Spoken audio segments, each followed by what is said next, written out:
Okay, starting siman Tuf Kuf Pei Gimel, the halachas of on pertaining to Rosh Hashana. The simanim deals with the simanim sleeping on Rosh Hashana, and also tashlich comes up. In addition, we're going to see that there's some other miscellaneous halachas over here regarding eating nuts on Rosh Hashana, etc. So we're going to work our way through this, learn it from top to bottom. In the Mishna Berurah, it's only around one page, maybe 2 pages. If you cheshbon it, it's 2 sides, but it's very short. Mishna Berurahs. We're going to see that there's a lot happening behind the scenes. So let's start in chronological order. We have a Gemara in Maseches Kresos as well as Horios, which discusses, to the Torah over here quotes it, Torah Rabbi Yaakov ben Rabbeinu Asher, the son of the Rosh. This is the order of the Shulchan Aruch file, the lead of the Torah, Siman Tavkov Pei Gimel. So it says, Garcino Parakama de Kresos Amarav Amanda Boy Lemeida I Mosak Shaisa I Loi Maisi Bahadin Asara Yoimi Shemein Rosh Hashana Liyom Kippurim Sharga Babese Delonoshev Zika Imashach Zerisa Yada Damashuk Shaisa Man the boy Lemeida I Matzlacheski I Loi Nizabit Argola I Shamin Shapir Yada de Matzlach Amar Abai Hashta de Amar Siman Milsa Hu Ye Inish Rogil Lamecha Berei Shasa. So the Gemara over here is quoting the idea about simanim, a good omen, certain activities that we could do, actions that we could do, and as a result, it will be good for the rest of the year for us. So he says, now that we established this concept of simanim milsahi, that a sign, that is a concept of a good omen, a sign is a matter, a person should be regular, rogil lamechal, to eat. If you take a look down over here, in the Beis Yosef, some have the Girs and the Gemara, some have the text Lemechsi. A person should be regular to see Berei Shas on Rosh Hashana. The following items you should be eating, and then the Torah continues to list the items. This is from the Gemara. Of course, we're going to learn about that more when we get to the Shulchan Aruch. These items, exactly what they are. The point is that there's custom on Leil Rosh Hashana. We're going to see if this also applies the second night during the day as well, to have simanim, because it is symbolic of a good sign. The Bach over here quotes the Agodah, then the Rosh Hashana and Siman Chav Beis, who says, "B'shem goyinim hilchos ragilim le'echol davash v'tapuchim." This is where it comes from, to eat apples and honey that is sweet. It's a siman l'shana mesuka. It's going to be a sweet year. V'lo yechlim b'lo bracha. Don't eat this apple without the recitation of a bracha. One would have to recite the bracha of borei priya eith ve'af. Even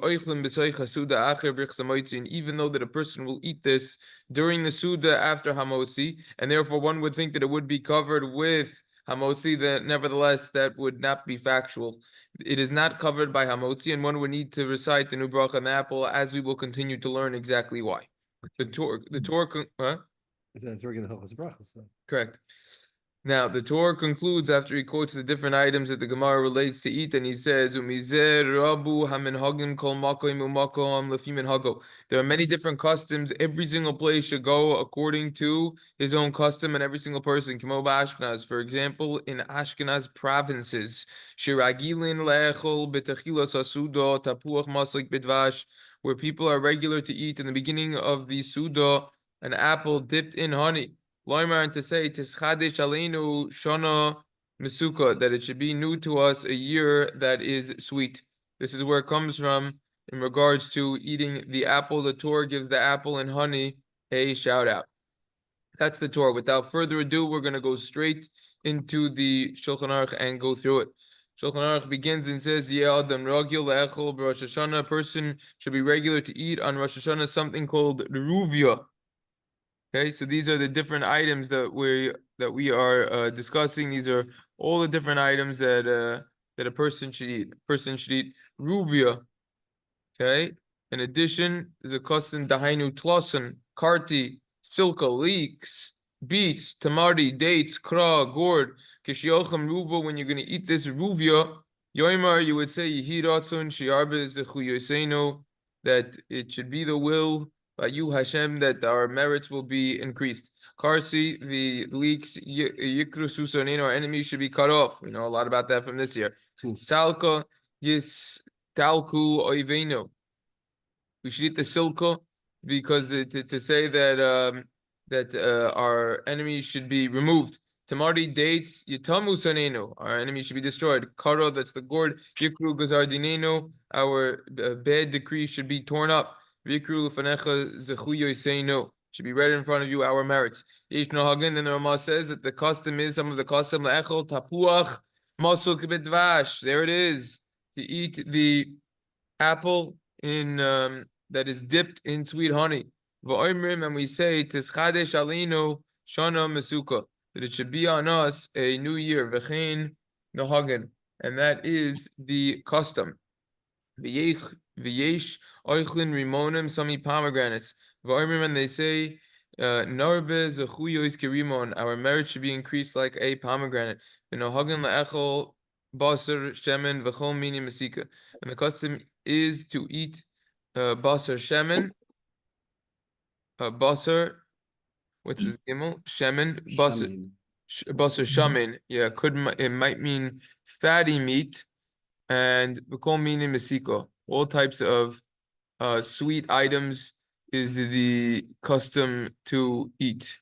Okay, I'm not sure exactly where this little gimel goes to. Okay, we'll have to see as we continue. Oichlin rosh kevesh loimer and yellow rosh v'lozana v'zeicher liilo shel yitzchak. We eat the head of a sheep to say that we should be the head and not the tails, and this commemorates the horn of Yitzchak. I'm just going to close the door. I could do it. Okay.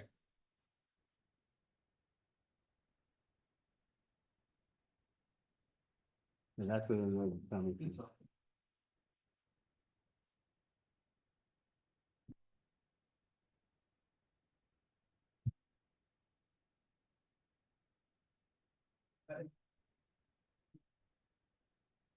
Okay, so the idea is to eat the head of the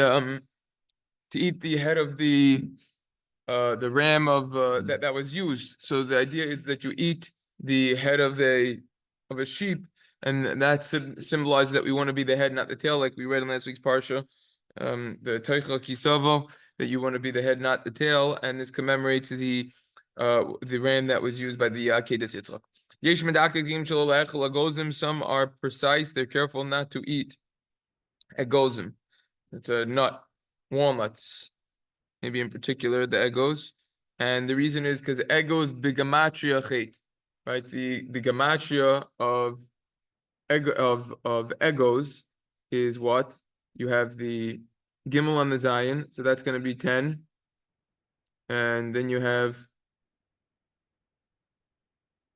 so that's going to be 10, and then you have also the aleph and the vav, so that's going to be 17. So the gematria of egos is going to be 17. Okay, now the gematria, egos is specifically a walnut according to Google Translate. So an egos is a walnut. So you want to eat not to eat specifically walnuts. The gematria of chet is 18 with the aleph. Tes and aleph is 10 plus the ches is 18. So the gematria is really not the same. So a lot of people don't realize this and they overlook the Ramah, that it's really not the same gematria. But there is a rule in gematria, you could be one off. It's called the kolel rule. So that is something to consider. Now there's a question that's asked that the gematria of tov is also the gematria of egos. The gematria of tov is 17. The tes vav, the tes is 9, vav is 6, so you have 15 plus the bays. So 15 plus 2 is 17. So the question is, why are we concerned only about the chet and not the tov? So we're going to learn about that. Va'od shehein marbim kicho v'nio mevatan latfila. They also increase a lot of saliva, which could take away from the davening.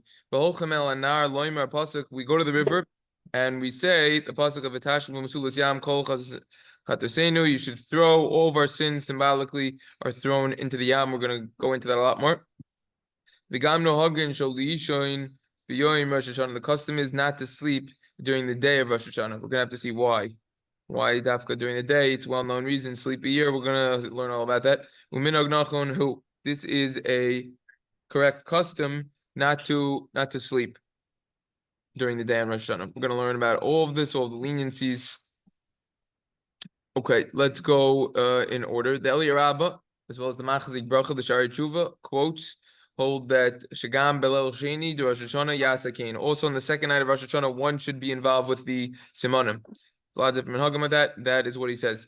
Let's go through the Taz first. Kosav Maharil, Taz in those bays. Maharil writes, Maharil is called the Avi Ashkenaz, the king of the Ashkenaz minhagim. A tremendous amount of Ashkenaz customs come from the Maharil.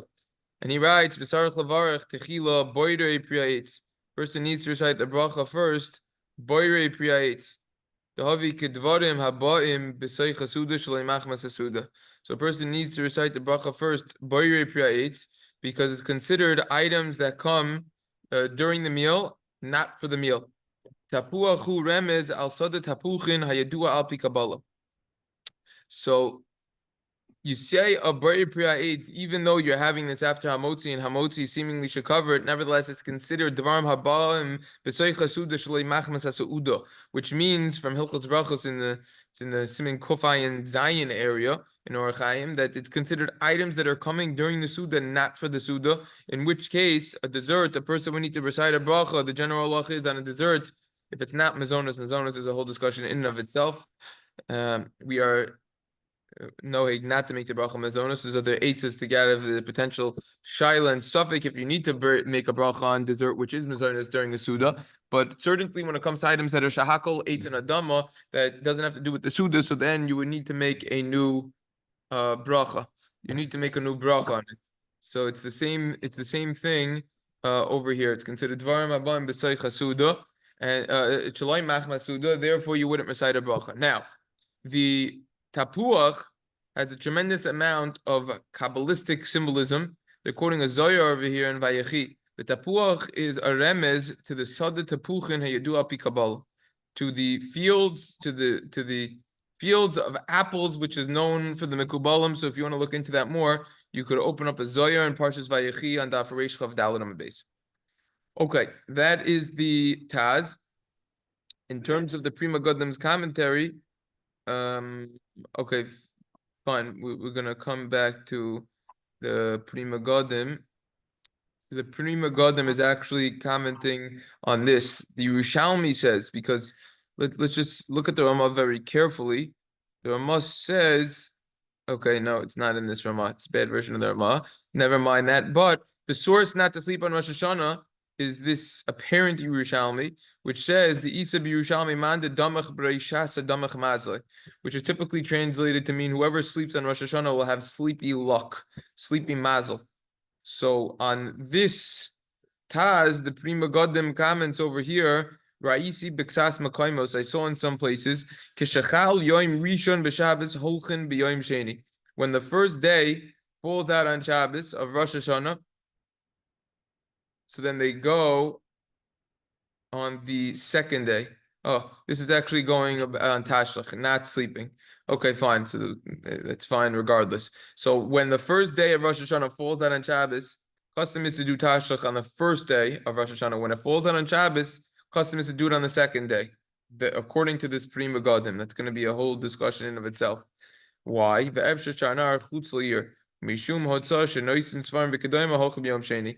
the river is out of the city. It's going to be a problem of Erev. So now if they're going to carry the Sidurim to recite tashlich, so then you shouldn't go on Shabbos, so you go on Yontif for less of an Erev problem. Whole discussion itself, Erev on Yontif. Okay. Wait, is that a riot that people didn't use bread? Okay, we're going to come back to bread. I don't want to discuss it yet, but very important topic, which we're going to get to at length. Let's learn through these Magen Avrams. Just going to zoom it in just so it's going to be easier. We're just going to go through all the Magen Avrams first, because he says a lot of very important points over here. Yochel dagim, lithrois velabros kedagim. So some have a minog to eat dagim, because fish symbolize that a person will be fruitful like fish and multiply a lot. We're going to see actually there's going to be another mahalach over here, which is that that's not going to be so posh about the whole eating fish business. We're going to see why. Let's take a look at the next Magen Avraham. V'yavarech al tapulach. You recite the bracha. Just going to zoom out. Sometimes the highlights get messed up if it's too zoomed in. V'yavarech al tapulach shetapuach ekar. You recite the bracha on the apple. When the apple comes, the apple is the main item. Shekasa b'kol makom. It's written in all places. Noitlin tapuach v'toivlin zvash. You take the apple and you dip it into the honey. But loikos, if it doesn't say oichlim devash ima tapuach, you eat honey with the apple. Mashma, it's implied from that, since you say you're gonna have the apple with the honey, as the song goes, dip the apple in the honey, right? So it's mashma tapuach ikr, that the apple is the main item. Dugma de tibo morer. Okay, these three words could probably trick the average person who is able to learn Magen Avram and does learn the Magen Avram. What is it talking about? It's implied from this that the apple is the ikr, similar to the dipping of the maror on the Leil Seder. What on earth is this talking about? Okay.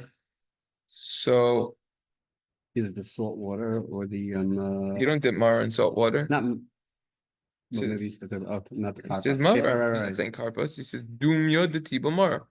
Because you dip it in the charosas. Oh, very good.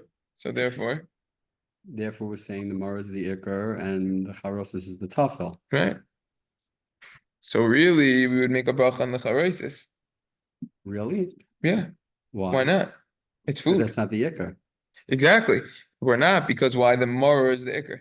Now, really, we're not even saying birchas hanenin on the maror, Right. I guess I was thinking of karpas. Okay. right? What are we saying on the maror?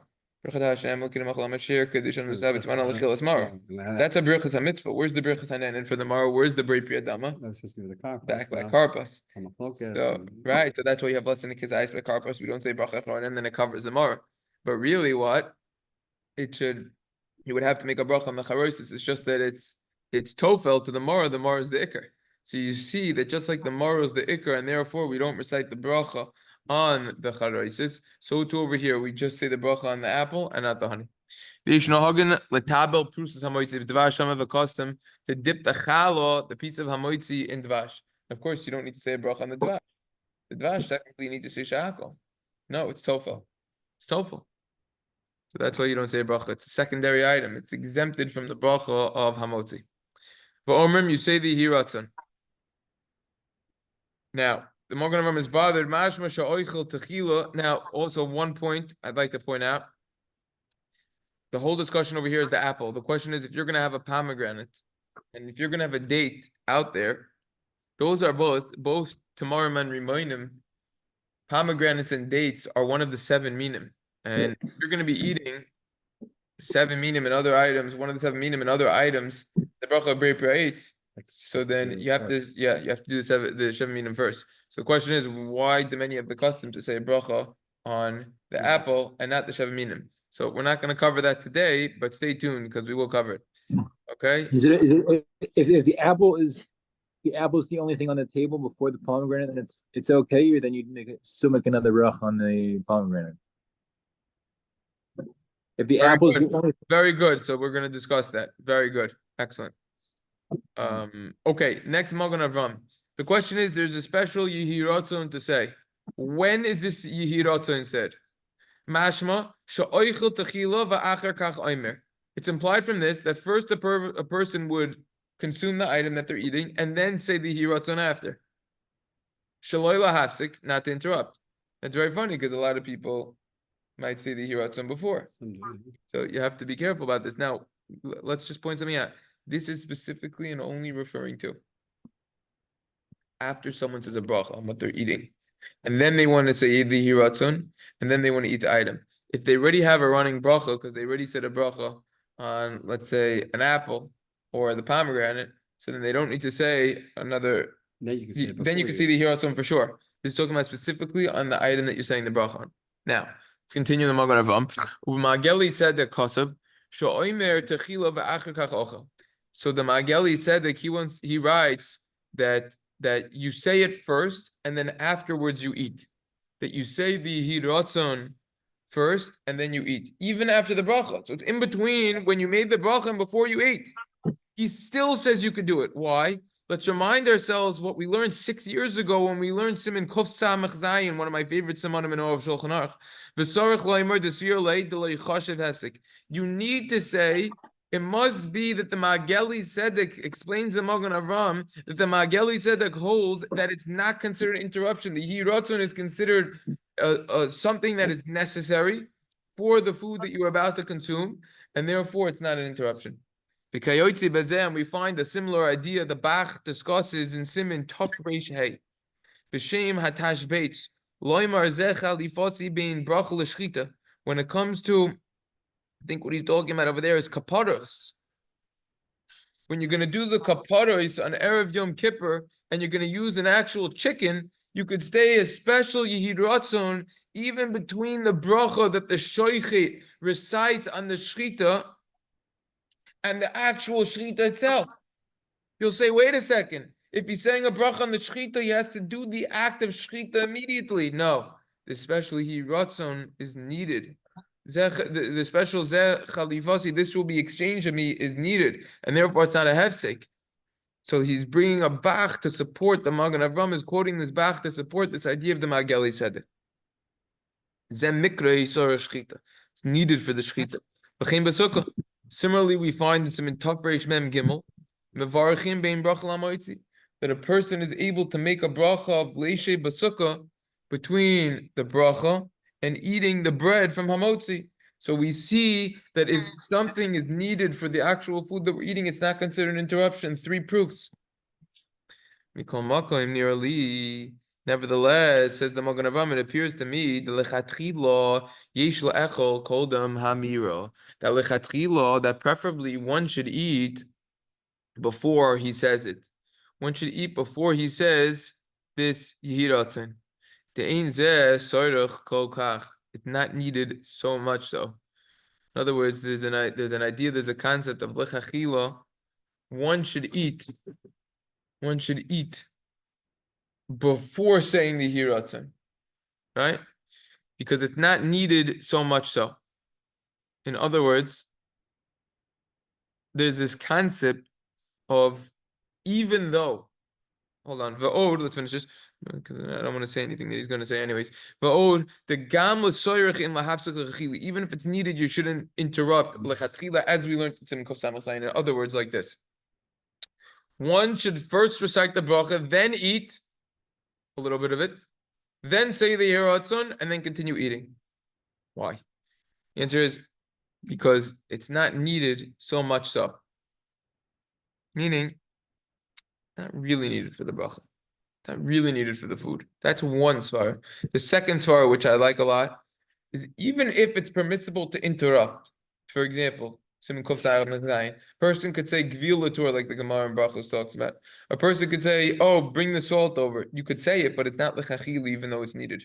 Preferably, a person shouldn't do it if they need the salt or they need to feed their animal, because it says v'chalta v'savata, right? That and learned out from Sukkah that first you have to feed your animal, right? First you feed your animal and then you eat yourself. Fine, but you shouldn't verbally interrupt. If you need to do that, maybe motion or maybe just do it yourself. You should really do it before. What would be the situation? But a person should not verbally interrupt.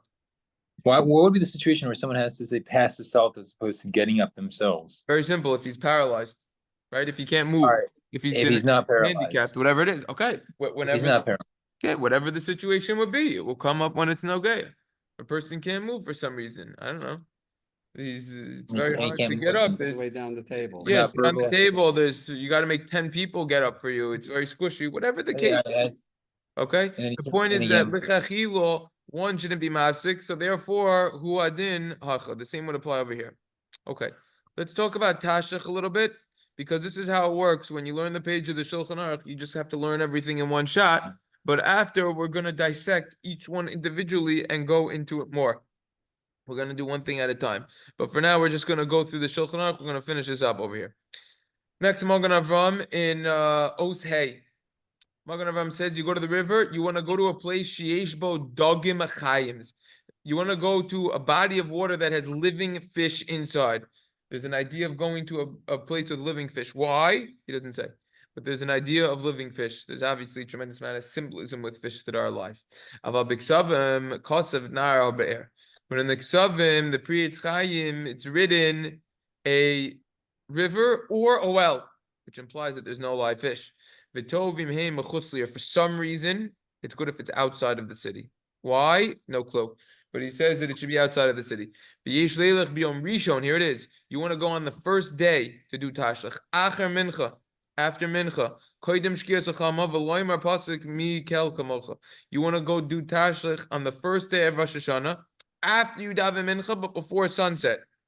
So in other words, in 95% of shuls where they daven mincha right before sunset, it's impossible to do this. There's no way.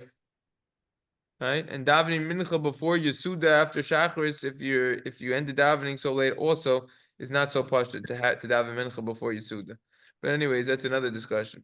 And there's an Indian to daven, if you have a chance to daven after Musa to daven mincha, it seems like it's better to do I that. was just saying that's a whole discussion, davening mincha before Yesuda. Oh, That's what I'm saying. That's a whole discussion. Davening mincha before your Iker Suda. really? That's a discussion? That's a discussion. Remember when we learned hilchos kiddush? We were talking about the special seder of everything and having your Suda, whatever. Right. I think it's not necessarily so pashut daven mincha then, but It's not yesh la'ayin in that. It's not so yeah, but yesh la'ayin, number one. Number two is that if people didn't eat, it's a problem because eating after chatzos also, if you're fasting, it's a whole shaila, you're and fasting, especially right. when you have shofar. Right, it's a whole discussion also, not in the siman, not for now, but in yeshivas making a kiddush in between shachris and musaf, because you're not supposed to eat before a mitzvah, especially the raisa shofar, right? So when the first day doesn't fall out on Shabbos. So, anyways, all of that is a discussion for another time, which one day, Miss Hashem, we're going to learn, but we can only do one thing at a time. Okay, Shaloli Yishon. Here's the Magen Avraham on this. Harizal. The Arizal Amar Sha'achar Chatzos Mutter Lishon. After Chatzos, you're allowed to sleep. According to the Arizal, after Halacha Chatzos, so I guess it's going to be around 12:30, 1 o'clock. You can look at mysimanim.com. Why are you allowed to sleep after Chatzos? Shekvarnis Oira Hamalach Al Yedei. Yeah, I'll tell you. I'll make it very nice for everyone. Put it right over here. We got the new calendar for the new year. Chatzos is going to be 12:43. Okay, so according to the Arizal, after 12:43, you're allowed to sleep. Question is why? The answer is, excuse me? Is he think you can, he also says you can sleep at night or only in the afternoon? We're going to just be discussing everything. According to the Arizal, for sure, it seems like Bapashtos, as we already saw in the Ramah, he specified, take a look at the double highlight over here, Bayom. Don't sleep during the day. Question is why? We're going to have to get to that. The Arizal says sleepy year. Okay, I'm going to see what Bayom means. According to that, once dawn hits. The Arizal says you can, it's a sleepy year, but he's saying you can sleep The after Arizal doesn't Chatzos. say that. The Gemara says that. You're going to have a sleepy luck. Right? Don't get things confused over here. But according to this idea, Pashab Chad, I'm just posing the question now. I'm not giving the psak. But according to this, dawn is going to be at 5:43 in the morning, 5:42 in the morning on Rosh Hashana. According to this, you have to wake up at 5:45 in the morning because that already has the din of day, according to this. So we're going to have to learn about that as well. Right? Just saying Kipshuta over here. You have that question. The Magen Avraham is saying, according to the Arizal, after Chatzos is permissible. Why? Shekvarnis Oyra Hamalach Al Yedei Hatfilos Vatikiyos. What on earth does that mean? The angel is already awakened. The angel wakes up through our davening and our tekiyos. What does that mean? The angel wakes up. The angel's up. So what? I thought it means that now you're gonna have whatever you do on Rosh Hashanah, you're gonna end up doing the rest of the year. You're gonna have a sleepy year. You're gonna have bad luck the rest of the year. Where's an angel coming to the picture? And what does that mean? Now the angel's up after Chatzos. Up. Okay, it's 12:30. Now I can wake up. I woke up nice and late. Like, what on earth is this talking about over here? Through the tefillas, the tekiyos, they need alarm clocks from our tefillas and from our tekiyos to wake up. What is going on over here? Okay. Ubabach Kosev, that Remeir Meruttenberg, Yoshin Rosh Hashana, said that the Remeir Ruttenberg would sleep on Rosh Hashana. Then the Magen Avraham concludes, the Mishna Berurah also made this line famous, as well as the Arizal, V'hayoshi batal ki yoshin dami. Someone who is just sitting idly and not doing anything constructively, not doing anything positive, it is considered as if he's sleeping. Question is why? He's not sleeping. Lamaisa, he's up. So what is the explanation of this? So we got a few good questions. Okay, let's start learning things one by one. Let's start with the Pri Megadim. Okay, the Rashal lo achal dagim. Rabbi Shlomo Luria would not eat fish on Rosh Hashanah. Why? The chaviv alav b'yoser. Fish was very dear to the Maharshal. He liked it a lot. Ratza lema'it bedavar mesuyim. and he wanted to minimize his pleasure with the specific item, not to have too much on Rosh Hashanah. Conversely, it doesn't apply to someone who doesn't like fish so much, such as myself. So then you could eat fish because it has the symbolism of being fruitful and multiplying, and furthermore, fish has ve'in ayin hara shaletis bahem. The evil eye, the ayin hara, will not rule the fish. Where it talks about that the ayin hara doesn't rule the fish. If I'm not mistaken, Gemara in Brachos Chaf Amud Aleph. See the recordings over there for more details. Ve'ein mevashlim b'chaymitz. We don't cook in vinegar because vinegar is like a bittery taste. We want a sweet year, not a bitter year. Going to Dalid in the Eshel of Ram, the Prima Gadam over here. Whatever increases saliva, don't eat it on Rosh Hashana. Why? Could nullify us from davening properly. It cancels us from davening properly. On Rosh Hashanah, we have to be silent. And listen to what the Chazan says carefully. That means everything, A to Z, the whole Chazar Shots. Yeah. You have to listen. Wow. It's very important. And I would point out a lot of people sometimes they'll do this during Chazar Shots, that, space out, they'll be involved with that. If they're singing and they're doing things fine, it's permissible. But it's time to not pay attention to the whole thing. We have to realize that this is instead of the avodah that was done. On Yom Kippur, on Rosh Hashanah, the Chazar Shots. Right? We have when we bow, the whole process is instead of the avodah, it's mamish, we're doing an avodah. A person will understand that. They would focus much better. Yeah. Osei, the highlighted part in the Prima Gadim, also eating the dogim bezoinus. You are not allowed to, it's prohibited to give fish food. You're not allowed to feed the fish on Yontif. There's an issue of doing that. We're going to be learning more about this. It's already alluded to before. V'ayin Eliyazuta shall eat in pasla dogim. The Eliyazuta writes that you're not allowed to give bread to the fish. Okay, so those people who have the custom to throw the bread at the fish, it's symbolic of throwing away your sins, completely prohibited on Yontif itself. Okay, let's take a look at the last Prima Gadim over here in Ozvav. Hayoshi batal kiyoshin dami. What's the explanation if you're gonna sit and not doing anything? Then it says if you're sleeping, im loy hachreichi. If you're sitting idly, it's as if you're sleeping, unless you're doing something that's a necessity. For example, eating, drinking, whatever you need. So then, for sure, you're not considered sleeping. We call makom lo yisadin biyoser. Nevertheless, don't have too many delicacies on Rosh Hashanah. There for sure is simchas yontif, but not too much. Too much could also cause you to get sleepy. You won't be able to learn. You won't be able to daven properly. So that is the Prima Gadim. The Machasis HaShekel has a few points over here. Okay, number one, he says, is that Ba Lama'it Mino Gerua over here in Osei. The Magen Avram, let's just go back up for one moment. The Magen Avram, when he was discussing tashlich, he said, Sheyesh Bo Dagam, go to a place that's fish. We skipped this part of the Magen Avram. Wasn't highlighted. Ayin siman tafsadi zayin siv base. Look in that siman.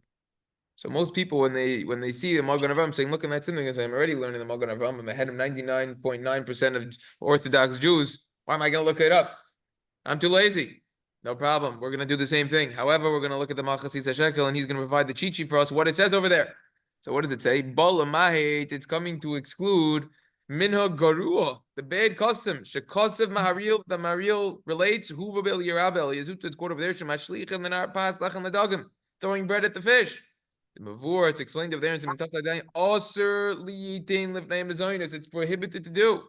You're not allowed to feed the fish. Kevan De'enas and Osehem Alecha. They are not your pet, they're not your fish. If they're your animal, for sure you have to feed them first, even before you eat. But if it's not yours, you're not allowed to. Let's take a look at this last Prima Gadim. What's the issue of feeding? That's a discussion for over there, but you're not allowed to feed if they're not yours. That's another question of itself. Good question. Why can't you feed animals that aren't yours? Yes, excellent question. Okay. Roy Taloimar. Ima Adam Oisik B'divrei Torah or Tefillah. If a person is going to learn Torah or daven, Ma'oyer malach shelo l'malis pa'alav. You are causing your malach to awaken above in Shamayim, and he will daven on you. That malach will daven about you. Masha'in kin kishiyashin. If you're sleeping, then that will not apply. The malach will not do that. In kin gambi yoiso eru batul einam or malach. If a person is just sitting idly and not doing anything, he's not causing his malach to awaken and above, and then the malach won't daven for you, so you might as well just sleep. So that's the point that he makes. And then that whole idea in Maror, we're not going to go through it now, but he says over there how Maror is the Iker and the Charosis is the Tofel. And we could quickly do it 30 seconds, very quickly. But he says that point over here. Some explain that the bracha Brei Pri Adama that you make on Karpas exempts the Maror that you say Adama. And even though you're going to be tovel the Maror in Charosis, and Charosis isn't a Brei Pri Adama, so how is the Charosis covered? It must be unwilling. You have to say, since you're being tovel the Maror in Charosis, the Maror is the Ikr, and it exempts the Charosis, which is secondary, with the bracha of the Maror. So you see that something that you dip, whatever you're dipping is the main item. That's what you see over here. And then he says the custom is to dip pizza motzi, because the pizza motzi for sure is the main item by the honey, and therefore the honey is going to be exempted. So that is the Torah and the Shulchan Aruch with the main Nosei Kelim, the main commentaries in a nutshell, summarized very nicely. So Mirza Hashem, tomorrow we will continue with the Mishna Berurah on the siman. Excellent. Have a wonderful day. So.